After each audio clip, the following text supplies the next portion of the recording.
down the hallway. I looked high and I looked low, and at last I came to my papa in a dark, cold dungeon. Papa! Belle, my darling, you must get out of here at once! Oh no, Papa, I won't leave without you. Well, just then a shadow fell over them. Who do you think it was? Do you know? The beast! Right, a big strange looking beast. I was so frightened. He was the only one who could set my papa free, so I begged him, please let my papa go. Oh, but the beast, he refused. Can everyone say no in your best beast voice? No! Just then, I had to say to you, wait, take me instead. I promised the beast I would live in the council forever if he set my papa free. And the beast agreed, so my father was let go. Goodbye, Papa. Thank you for your help. Well, I was to stay in the castle forever and never return home again. Later that night, I decided to explore the rest of the castle, and I discovered that the castle was quite an enchanted place. Could you help me remember some of my friends' names? Yes, is that okay? All right, well, the first one was a talking candlestick. Do you remember his name? What was his name? Lumiere, that's right. And what about the worrisome talking clock? What was his name? What? Cogsworth, that's right. And what about the cute little teacup? What was his name? That's right. And last but not least, the sweet and kind, motherly sort of teapot who called herself... Who was that? Mrs. Brooks, dear, it'll turn out all right in the end, you'll see.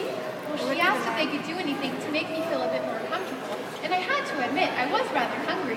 Do you hear that? She's hungry. Oh, stoke the fire, break out the silver, wake the china. Oh my goodness, well, before I knew it, out danced the most wonderful meal I had ever seen.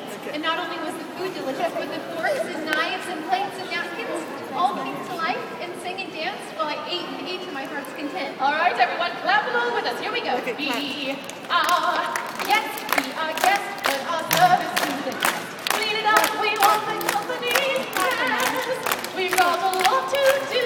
It is a lump or two. Oh, you are guest, she's a guest, she's a guest. Big bow for a nine. Good job, Thank you very much. Well, the meal was enormous. We ate all of our favorite foods. Does anyone have a favorite food? You do? Well, what are some of your favorite foods? Shout them out, darling. Macaroni. Well, how about let's all think of our favorite food. Does everyone have their favorite food in mind? Let's think. Does everyone have their favorite food in mind? All right, on the count of three, let's all yell our favorite food out together. Ready? 1, 2, 3. Chocolate. You know what? We ate all of that stuff too. And after a meal that big, I was very full. But I was also still very curious. I tiptoed down the hallway and I came to a mysterious-looking door. And just as I peered inside, Cogsworth warned me. Oh, no, please, the master doesn't want you to go in there. Oh, but I didn't listen, of course. I crept into the dark, deserted room to see what the beast might be hiding.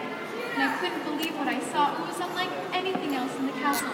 There was a large shattered mirror and a portrait on the wall that had been ripped to pieces. It was also dreary and it made me feel very strange. There was also a beautiful rose in a glass dome. It seemed to be a magical rose. It glowed from within.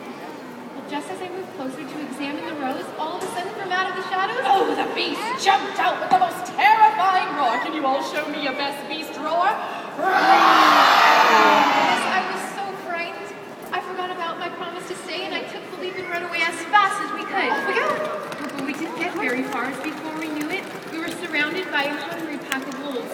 And by the way that they were looking at us, I could tell we were in very big trouble. But just then the beast leapt out of the forest, but this time he had come to help and he bravely fought off those vicious wolves. Oh, but as the brave beast fought, he was injured. Poor thing, I felt so sorry that he was hurt, and I thanked him for saving my life. Well, Belle was beginning to see that deep inside the beast was actually someone gentle and kind. Oh, there was something there that had not been there before. And from that moment on, everyone saw change come over their master. For deep inside, he was learning how to love. Just a little change, small to say the least, both little scared, neither one prepared. Beauty and the Beast. That was very Absolutely for a beast. One day I told the beast that I loved him, and I couldn't believe my eyes. The beast transformed into a handsome prince. Belle had learned to love the beast, you see, for who he was on the inside, not what he looked like on the outside. And because she cared so much, he had learned to love, and the magic spell was broken. Goodness, it was such a thrilling sight to see. Everybody in the castle was celebrating. The prince and I were happy guess the rest. We all lived happily ever